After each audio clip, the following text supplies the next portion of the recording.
माँ की आखिरी चिट्ठी, एक बहू, एक बेटा और अधूरी ममता की पूरी कहानी। जब तक माँ थी, बहुत कुछ अनकहा था, और जब वो नहीं रही, तब समझ आया कि माँ सिर्फ कहती नहीं, सहती भी बहुत कुछ है। गांव के उस पुराने घर में आज सन्नाटा पसरा हुआ था। दीवारों पर टंगी तस्वीरें, अलमारी के पुराने कपड़े, और आंगन में पड़ा तुलसी का सूखा पौधा, हर चीज सावित्री देवी की अनुपस्थिति का गवाह थी। नेहा चुपचाप बैठी थी। मांझी की 13वीं के बाद का पहला दिन था, लेकिन मन में कुछ अधूरा सा था। एक टीस जो मांझी के जाने के बाद भी चैन नहीं लेने दे रही थी। क्या मांझी सच में उसे कभी बहू नहीं मान पाई? फ्लैशबैक शुरू। नेहा की शादी को 7 साल हो चुके थे। वह जब इस घर में आई, तो उसे लगा था कि एक नई दुनिया उसकी अपनी होगी। लेकिन मांझी, सावित्री देवी, जो गांव में अपने अनुशासन और सख्ती के लिए जानी जाती थी, उन्होंने नेहा से कभी कोमलता से बात नहीं की। दाल में नमक ज्यादा है, नेहा। तुम्हें कुछ काम नहीं आता। हमारे जमाने की बहुएं ऐसी नहीं होती थी। ऐसे तानों में नेहा का हर दिन बीतता। फिर भी वह चुप रही, क्योंकि वह जानती थी कि ससुराल में बहू का पहला काम होता है समझना, और शायद बाद में उसे समझा भी जाएगा। लेकिन 7 साल बीत गए, और मांझी का व्यवहार वैसा ही रहा। नेहा की सबसे बड़ी पीड़ा थी कि उसका पति, विवेक, भी माँ के आगे कभी कुछ नहीं कहता। वह अक्सर कह देता, नेहा, माँ बूढ़ी हैं, वो जैसी हैं, वैसी ही रहेंगी, तुम नजरअंदाज करो। पर नेहा कैसे नजरअंदाज करे? भाग 2, बीमारी और बहू का बदलता रूप। माँ वो आईना होती है, जो कभी बोलती नहीं, पर सब कुछ दिखा देती है।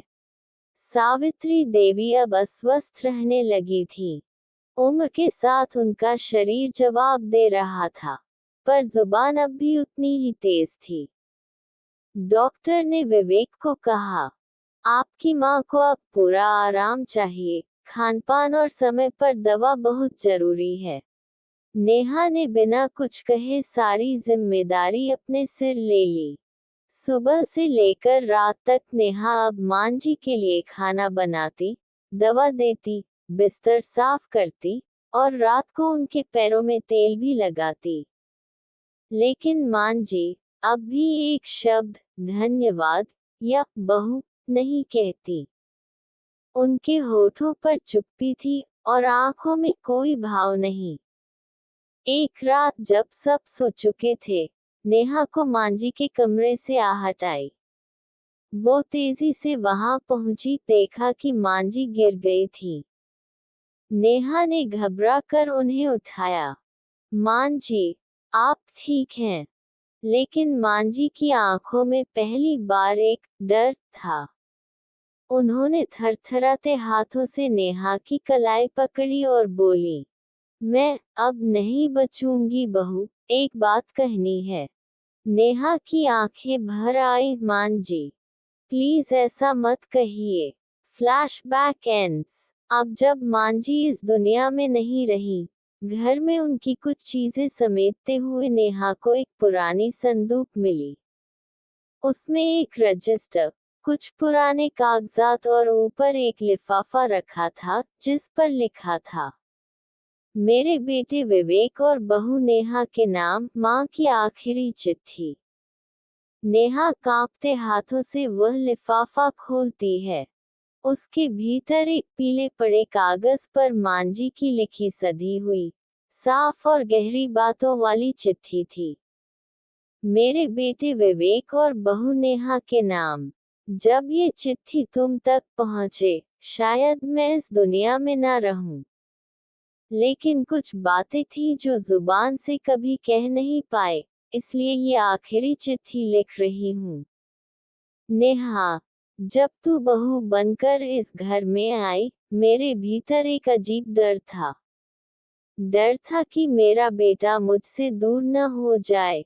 डर था कि कोई और उसकी जिंदगी की सबसे बड़ी जगह ना ले ले।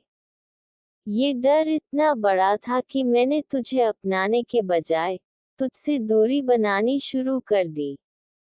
तेरा हर काम मुझे अपनी जगह पर हमला लगता था। लेकिन तू हारती नहीं रही।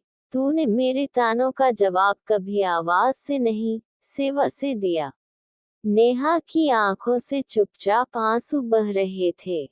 विवेक ने चिट्ठी उसके कंधे के ऊपर से पढ़ना शुरू किया। तूने मेरी दवाएं समय पर दी। मेरी बीमारी में पूरी रात जागती रही। जब मैंने तेरे पैर खींचने की कोशिश की, तूने मेरे पैरों में तेल लगाकर मेरा दर्द खींच लिया। नेहा, तूने साबित किया कि तू इस घर की बहू नहीं, बेटी है। चिट्ठी का आखिरी हिस्सा। विवेक बेटा, मैंने तुझसे हमेशा कहा कि मर्द रोते नहीं। लेकिन आज, अगर तेरी आंखों में मेरी कमी के आंसू हैं, तो रो लेना। और नेहा, मैंने तुझे बहू कहा, लेकिन तू अब मेरी बेटी है। मेरा आशीर्वाद हमेशा तेरे साथ रहेगा। तेरी अब सच्ची माँ, सावित्री देवी। नेहा की बाहें कांप रही थी। चिट्ठी उसके सीने से लगी थी, जैसे पहली बार मांझी ने उसे गले लगाया हो। विवेक एक कोने में खड़ा था, आंखों में आंसू और होठों पर एक टूटी हुई मुस्कान।